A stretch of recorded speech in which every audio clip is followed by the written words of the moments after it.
स्वागत है आपका the Bodhi talk YouTube channel पर। दर्शकों, एक बार चीन के हिस्से में एक बहुत बड़ा मठ था जहां लगभग 500 भिक्षु रहते थे। वह सभी अपने गुरु के मार्गदर्शन में खुद को जानने का अभ्यास कर रहे थे। एक दिन एक लड़का उस मठ में शिष्य बनने के लिए आया। उसने मास्टर से कहा, मास्टर, मैं खुद को जानना चाहता हूँ। मैं सच की तलाश कर रहा हूँ। मैं पता लगाना चाहता हूँ कि सच क्या है। मास्टर ने उसकी ओर देखा और कहा कि अगर तुम सच जानना चाहते हो तो तुम्हें अपना पूरा जीवन दांव पर लगाना होगा। सच को जानने में तुम्हारा पूरा जीवन लग सकता है, और फिर भी इस बात की कोई गारंटी नहीं है कि इस जीवन काल में तुम्हें सच का पता चलेगा या नहीं। क्या तुम इसके लिए तैयार हो?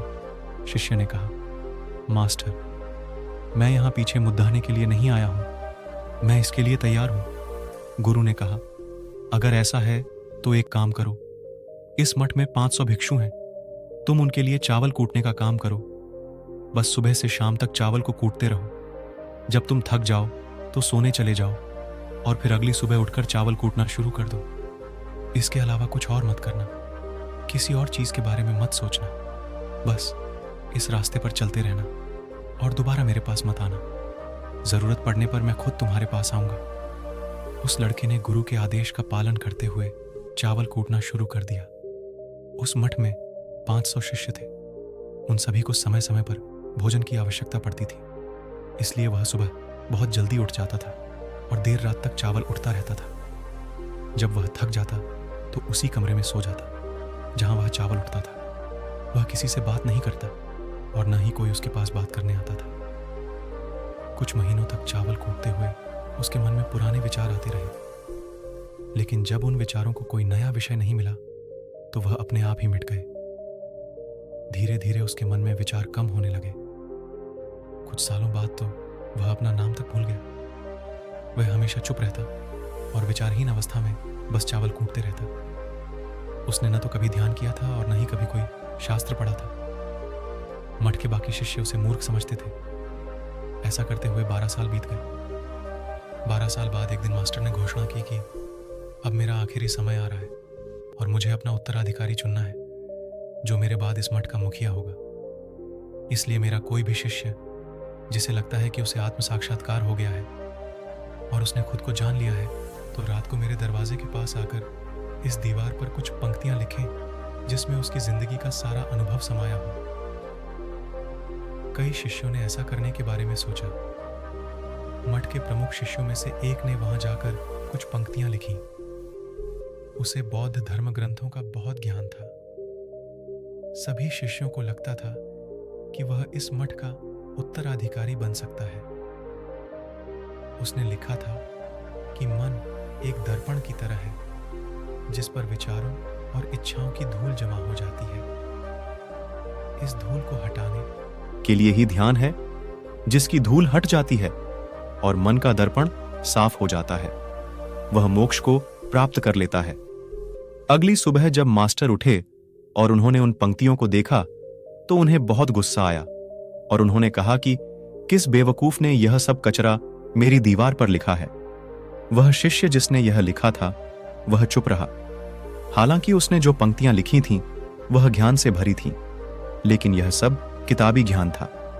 वह शिष्य बहुत चालाक था।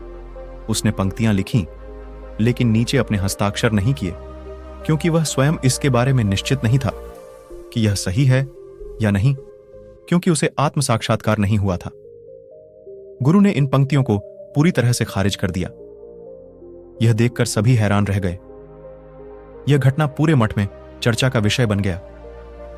इस विषय पर बात करते हुए 2 शिष्य उस शिष्य के पास से गुजरे जो 12 साल पहले यहां आया था और दिन रात बस चावल कूटना रहता था। दोनों की चर्चा सुनकर वह धीरे से हंस पड़ा।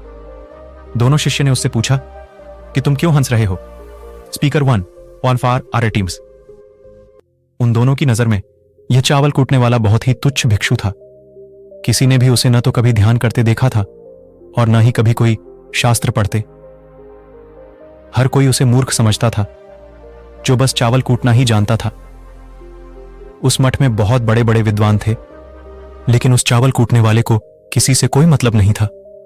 इसलिए वह दोनों शिष्य उसे मुस्कुराता हुआ देखकर चकित रह गए। उन्होंने फिर उससे पूछा कि तुम क्यों हंस रहे हो? उसने जवाब दिया, मैं इसलिए हंसा क्योंकि मास्टर सही बोल रहे हैं। ये सभी पंक्तियां कचरा हैं, इन पंक्तियों का कोई मोल। वह दोनों शिष्य चौंक गए। उन्होंने उससे पूछा, क्या तुम कुछ ऐसी पंक्तियां लिख सकते हो जो इससे बेहतर हो? चावल पीसने वाले ने जवाब दिया, नहीं, क्योंकि मैं अनपढ़ हूं। लेकिन हां, और उन्हें लगा कि मास्टर इस पर भी गुस्सा करेंगे। जो पंक्तियां उसने लिखने के लिए कहा था वह बहुत अद्भुत थी, और वह पंक्तियां थीं, मन तो बस एक भ्रम है, न तो मन है और न ही मन का कोई दर्पण है। और जब मन ही नहीं है तो धूल कहां ठहरेगी? जो यह जानता है वह सच को जान गया है। जब गुरु ने इन पंक्तियों को देखा तो वह आधी रात को उठे और चावल कूटने वाले के पास गए। वह सो रहा था। मास्टर ने उसे जगाया और कहा, यह लो मेरी छड़ी और मेरे वस्त्र ले लो। आज से तुम मेरे उत्तराधिकारी हो, लेकिन अभी इस मठ को छोड़कर दूर चले जाओ, क्योंकि इस मठ में बहुत सारे विद्वान हैं जो खुद को तुमसे श्रेष्ठ मानते हैं।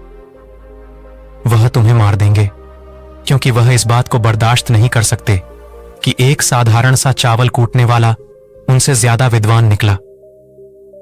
तुम्हें वह सारा ज्ञान हो गया है जो मुझे है, और तुम्हें यह केवल चावल कूटते कूटते हुआ है। और मुझे पता है कि तुम जहां भी जाओगे लोग तुम्हारे पास आने लगे, क्योंकि जब कोई फूल खिलता है तो उसकी महक हर तरफ फैलने लगती है। उसने अपने गुरु के पैर छुए और रात को ही वहां से चला गया।